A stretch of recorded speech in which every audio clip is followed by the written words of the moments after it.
ওম শান্তি। আজ 15 মার্চ 2026 আমরা সবাই অব্যক্ত বাপদাদার অব্যক্ত মধুর মহাবাক্য শুনব। এই অব্যক্ত মধুর মহাবাক্য অব্যক্ত বাপদাদা 24 মার্চ 2009 শুনিয়েছিলেন। ওম শান্তি। আজকের মুরলির টাইটেল, বাপদাদার দ্বারা পাওয়া খাজানা নিজের মধ্যে ধারণ করে কাজে লাগাও, অনুভবের অথরিটি হও। আজ চারিদিকের সব খাজানা জমা করা সম্পন্ন বাচ্চাদের বাবা দেখছে, সাথে সাথে প্রত্যেকটা বাচ্চা কতটা সব খাজানা জমা করেছে তার রেজাল্ট দেখছে। খাজানা তো বাপদাদা দ্বারা অনেক অবিনাশী প্রাপ্ত হয়েছে। সব থেকে প্রথমে বড় খাজানা হলো জ্ঞান ধন, যার থেকে মুক্তি আর জীবন মুক্তির প্রাপ্তি হয়। পুরানো দেহ আর পুরানো দুনিয়া থেকে মুক্ত, জীবন মুক্ত স্থিতি আর মুক্তিধামে যাওয়া সব বাচ্চাদের প্রাপ্ত হয়েছে। সাথে এক জ্ঞানের খাজানা নয়, কিন্তু যোগেরও খাজানা আছে, যার থেকে সর্বশক্তির প্রাপ্তি হয়। সাথে সাথে ধারণার করার খাজানা, যার থেকে সর্বগুণের প্রাপ্তি হয়। সাথে সাথে সেবার খাজানা, যার থেকে আশীর্বাদ পাওয়া যায়, খুশির খাজানা প্রাপ্ত হয়। সাথে সাথে সব থেকে বড় খাজানা বর্তমান সঙ্গম যুগের সময়ের, কারণ সারা কল্পের এই সঙ্গমের সময় হলো অমূল্য খাজানা। এই সঙ্গমের সময় এক এক সংকল্প, এক এক সেকেন্ড অনেক মূল্যবান, কারণ সঙ্গম সময়ে বাপদাদা আর বাচ্চাদের মধুর মিলন হয়।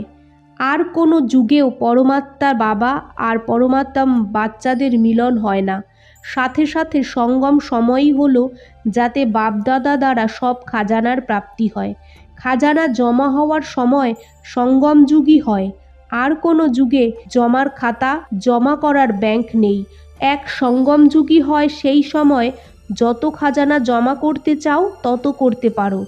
আর এই সঙ্গম সময়ই মহত্ব আছে। ওটা হয় এই যে এই এক জন্মে অনেক জন্মের খাজানা জমা করতে পারো। এই জন্য এই ছোট যুগের অনেক মহত্ব আছে। আরও খাজানাও বাপদাদার দ্বারা সব বাচ্চাদের প্রাপ্ত হয়।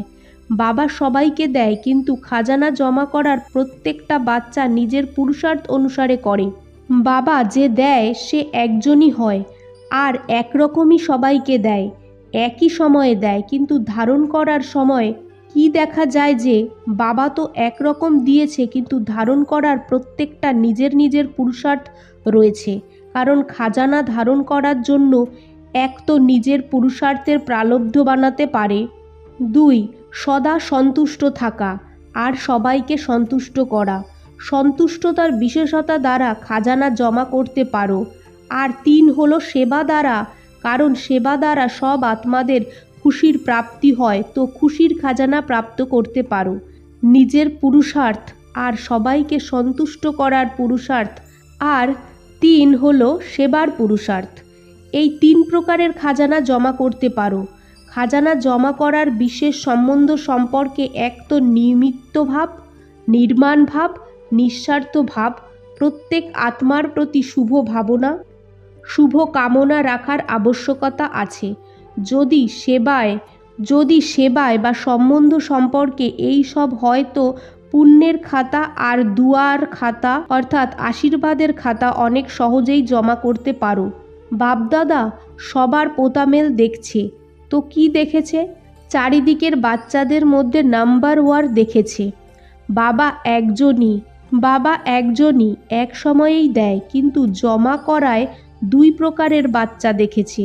এক বাচ্চা তো জমা করা খাজানা খেয়েছে, জমাও করেছে আর খেয়ে শেষও করে ফেলেছে। দুই খেয়েছে, জমা করেছে আর জমা করে অ্যাটেনশন দিয়ে বাড়িয়েছে। খাজানা বাড়ানোর সাধন কি? বাড়ানোর সাধন হলো যে খাজানা পেয়েছে সেটা সময়ে যে পরিস্থিতি আসে সেই পরিস্থিতি অনুসারে কাজে লাগানো। যে কাজে লাগায় স্থিতি দ্বারা পরিস্থিতিকে বদলাতে পারে তার জমা হয়, যে কাজে লাগায় না তার জমা হয় না। তো প্রত্যেকে নিজেকে জিজ্ঞাসা করো যে সময়ে নিজের প্রতি বা অন্যের প্রতি কাজে লাগাও। যত কাজে লাগাবে তত বাড়বে, কারণ কাজে লাগালে অনুভব হতে থাকে। তো অনুভবের অথরিটি অ্যাড হয়ে যায়। তো চেক করো, নিজেকে জিজ্ঞাসা করো যে সব খাজানা জমা আছে, আর বাড়ানোর সাধনের সময় কাজে লাগাও। অনুভবের অথরিটি বাড়তে থাকবে, কারণ অথরিটিতে সবথেকে বেশি অনুভবের অথরিটির কথা গাওয়া হয়। তো প্রত্যেকে নিজের খাতা বাড়াতে হবে, চেক করতে হবে, কারণ এখন সময় আছে চেক করে নেওয়ার। এখনও খাজানা বাড়াতে পারো, এখনও চান্স আছে, তারপর চান্স শেষ হয়ে যাবে। চাইবে খাজানা বাড়ুক কিন্তু বাড়াতে পারবে না। বাপদাদা দেখেছে খাজানা পায় খুশি খুশি নিজের মধ্যে ধারণ করার চেষ্টা করে, কিন্তু খাজানা যখন পায় মুরলির দ্বারাই খাজানা পায়। তো দুই প্রকারের বাচ্চা আছে, এক যে শোনে আর দুই যে নিজের মধ্যে ধারণ করে নেয়।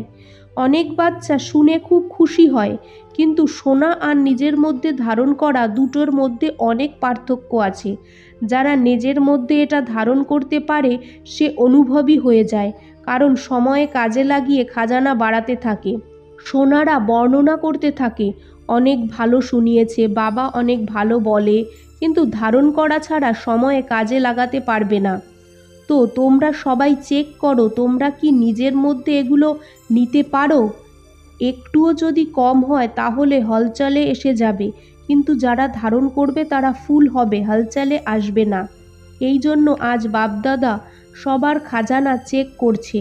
তো নিজেদের চেক করো যে আমরা কোনটা। বাপদাদা এটাই চায় যে একটা বাচ্চা খাজানার দ্বারা সম্পন্ন হোক, কম যেন না হয়, কারণ এই চান্স বাবার দ্বারা অবিনাশী খাতা জমা হওয়ার এটা এখন হতে পারে। এই জন্য বলা হয় এখন নয় তো কখনো নয়। যত যার ভান্ডারা ভরপুর হবে তার চোখের দ্বারা, চলন দ্বারা, চেহারার দ্বারা বোঝা যাবে। ওনার চলন আর চেহারা এমন লাগবে যে একটা ফোঁটা গোলাপের ফুল। বাপদাদা প্রত্যেকের চলন আর চেহারা দেখতে থাকে, কতটা হাসি খুশি, কতটা মেজাজ খুশি থাকে। চোখের মধ্যে রুহানিয়াত, চেহারায় হাসি আর কর্মে প্রত্যেকটা গুণ আর অনুভব হয়। তো প্রত্যেকে নিজেকে চেক করো, তোমাদের মতো খাজানা রিচেস্ট ইন দ্য ওয়ার্ল্ড। তোমাদের ব্রাহ্মণ আত্মাদের এই খাজানা 21 জন্ম চলবে। যেমন বাবা অবিনাশী, তেমন বাবার দ্বারা পাওয়া খাজানাও অবিনাশী হয়। এই জন্য richest in the world, holiest in the world বলা হয়। তো সবাই নিজেকে সেবাধারী ভাবো তো, তাই না? আজকের সময় অনুসারে বিশ্বের আত্মাদের কোন জিনিসের আবশ্যকতা আছে জানো তো, তাই না? আজ বিশ্বে খুশি, শান্তি আর স্নেহের আবশ্যকতা আছে। আত্মিক স্নেহ চায়, কিন্তু তোমরা ব্রাহ্মণ আত্মারা এই সময় অনুসারে দাতা হও। মনসা দ্বারা শক্তি দাও, বাচা দ্বারা জ্ঞান দাও, আর কর্মনা দ্বারা গুণ দান দাও। ব্রহ্মা বাবা শেষে 3টে শব্দ গিফট হিসাবে দিয়েছে, এই 3টে শব্দকে সেবায় লাগাও, তো অনেক আত্মাকে সন্তুষ্ট করতে পারবে। ওই 3 শব্দ হলো নিরাকারী, নিরহংকারী আর নির্বিকারী। তো মনসা দ্বারা নিরাকারী, বাচা দ্বারা নিরহংকারী আর কর্মনা দ্বারা নির্বিকারী, ওই 3টে শব্দ সেবায় লাগাও।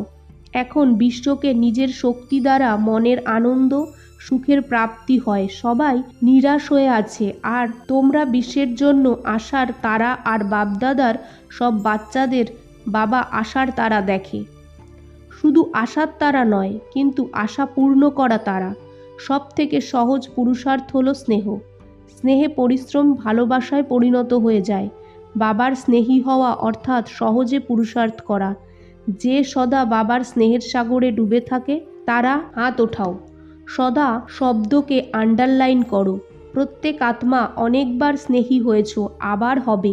এখন কোনো পরিস্থিতি আসে তো স্বস্থিতিকে নিচে উপরে করো না। স্বস্থিতির আগে পরিস্থিতি কিছু করতে পারবে না। তো বাপদাদা এখন এটাই চায় যে নিজেদের ফরিস্তা রূপকে ইমার্জ করো। চলতে ফিরতে ফরিস্তা ড্রেস পরা অনুভব করো। যেমন শরীরের ড্রেস বদলাও, তেমন আত্মার স্বরূপ ফরিস্তা বারবার অনুভব করো। ফরিস্তার ড্রেস পছন্দ হয়, তাই না?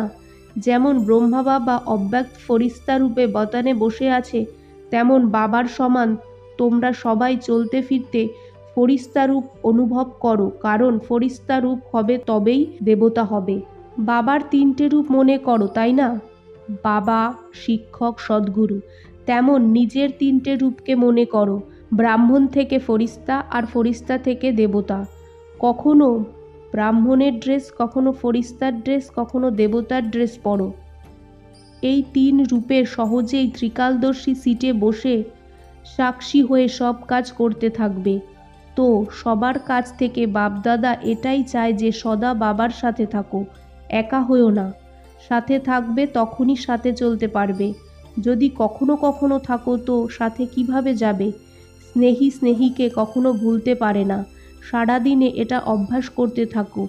এখন ব্রাহ্মণ, এখন ফরিস্তা, এখন দেবতা। আচ্ছা, চারিদিকের সব বাচ্চাদের গুড মর্নিং।